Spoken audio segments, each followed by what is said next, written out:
জলজ্যান্ত মেয়েটা, বড় জলজ্যান্ত ছিল মেয়েটা। এখন নিথর সরকারি হাসপাতালের ম্যাট্রেসে শুয়ে, সারা শরীরে জ্যান্ত আঁচড় কামড়ে লেখা সভ্যতার আবার এক ঘৃণ্য লজ্জার অধ্যায়। শুয়ে আছে একটি লাশ হয়ে, ধর্ষিতা। তার দু চোখ থেকে ঝরছে রক্ত, ছিন্ন ভিন্ন যৌনাঙ্গ। না না, কোনো জঙ্গলে নয়, একেবারে আমাদের প্রিয় কলকাতা শহরের বুকের উপর ঘটে গেল সেই পৈশাচিক ঘটনাটা, নারকীয় বর্বরতার নিদর্শন। দেশে যারা অচিকিৎসায় মারা যায় তাদের আশা, ভারতবর্ষের তরুণদের ভবিষ্যতের জ্বলন্ত প্রতীক, স্তব্ধ হয়ে অ্যাড দেখে টিভিতে তেরঙ্গা। হত বিকৃত এই স্বাধীনতা। পিছন থেকে ছুরি বসানোর পর, আয় বন্ধু, বুকে আয়, তোকে যে কত ভালোবাসি বললে কত উঁচানো বুড়ো আঙ্গুল আর ভালোবাসার লাল লাভ সাইন আর বাহবা মেলে। মেয়েটির খুনি খুন করার পরেও নাকি ভালোবেসে উন্মত্ত শারীরিক কামনায় মেতেছিল, কিন্তু হঠাৎই প্রগতিশীল হবার সুযোগটা পেয়ে কেউ কি হাতছাড়া করে? তাই খুনির কপালে বুড়ো আঙ্গুল উঁচু করা তাৎক্ষণিক বুদ্ধিজীবী বাহবা আর জোটেনি। ঘটনার বিভৎসতা দেখে হাসপাতালের কুকুরগুলির চোয়াল পর্যন্ত হাঁ, ঘেউ ডাকতে গিয়েছিল ভুলে। কিন্তু সকাল থেকেই আবার ঘেউ শুরু, গজিয়ে ওঠা প্রতিবাদী ঘেউ ঘেউ। রাস্তার মোড়ে মোড়ে, গলিতে গলিতে ঘেউ ঘেউ।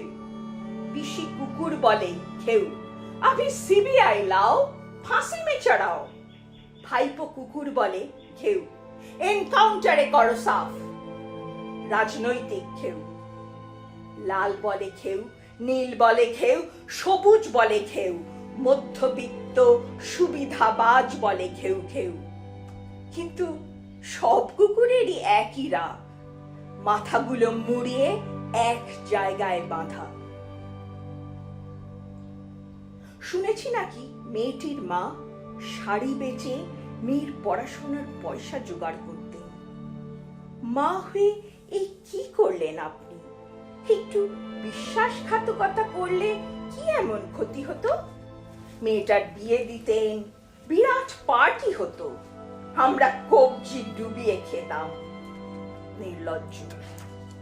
মেয়েটা তবু জ্যান্ত থাকতো, আর আপনারও হয়তো থাকতো একটা মোটা সোটা অ্যালসেশিয়ান ঘেউ। টেলিফোনে আপনার মেয়ে আত্মহত্যা করেছে এই খবরটা শুনতে হতো না আপনাকে, আর টিভিতে দেখতেন মেরা ভারত কতই না মহান। না, কথা বলে নষ্ট করার সময় নেই এখন, অনেক দেরি হয়ে যাচ্ছে।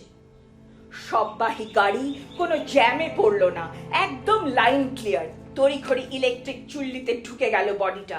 তাড়াতাড়ি লোপাট করতে হবে বেওয়ারিশ লাশে লেগে থাকা তথ্য ও প্রমাণ চিহ্নগুলো। যে মেয়েটা চিকিৎসা করবে বলে, মানুষ বাঁচাবে বলে ডাক্তার হতে চেয়েছিল, পুলিশের তৎপরতায় সেই মেয়ের পোড়া লাশের গন্ধ মা বাবাও পেল না। সুনিপুণ ভাবে কাজ সারা। পুলিশি চমৎকারিত্বে হেফাজতে এক উন্মাদ পাগল বলে, আমাকে ফাঁসি দাও। অধ্যক্ষ অপসারণের পরিহাস শেষে মাঠে এবারে নতুন যাত্রাপালা, সিবিআই রোড শো। যাদের বিশেষ দক্ষতায় হাতরাসের খুনিরা আজও মুক্তাকাশের নিচে অক্লেশ মহানন্দে বিচরিত। পরিপাটি নিশ্চিন্তে ঘুমোবে মেয়ে। শুনে যা, সারে জাহাঁ সে আচ্ছা হিন্দুস্তান হামারা। লাল নীল হায়নার হাহাকারের অট্টহাসির সাথে আমরা পেছন চাটা লাতখোরেরা আছি। আমরাই তোকে এনে দেব জাস্টিস। আমাদের হাতে আছে প্রতিবাদের পতাকা। আমরা ধান্দাবাজ, সুবিধাভোগী মধ্যবিত্ত। Just is. বড় জলজ্যান্ত ছিল মেয়েটা। এখন নিথর সরকারি হাসপাতালের ম্যাট্রেসে শুয়ে, সারা শরীরে জান্তব আঁচড় কামড়ে লেখা সভ্যতার আবার এক ঘৃণ্য লজ্জার অধ্যায়, এক শানিত ধিক্কার। নেই, কেউ নেই কোনো প্রশ্নের উত্তর দেওয়ার, কেউ থাকতে পারে না। তার আর্তনাদ এখনো হাসপাতালের দেয়ালে দেয়ালে প্রতিধ্বনিত। হাসপাতালের প্রতিটি দরজায় কড়া নেড়ে চলেছে করুণ, কাতর। প্রশ্ন করছে কি দোষ ছিল তার? এ পোড়া দেশে চিৎকার করে বলেছিল, আমি বাঁচতে চেয়েছিলাম, আমি শুধু একটু বাঁচতে চেয়েছিলাম। মাধবীলতা কেবল শুধু একটু বাঁচতে চেয়েছিল।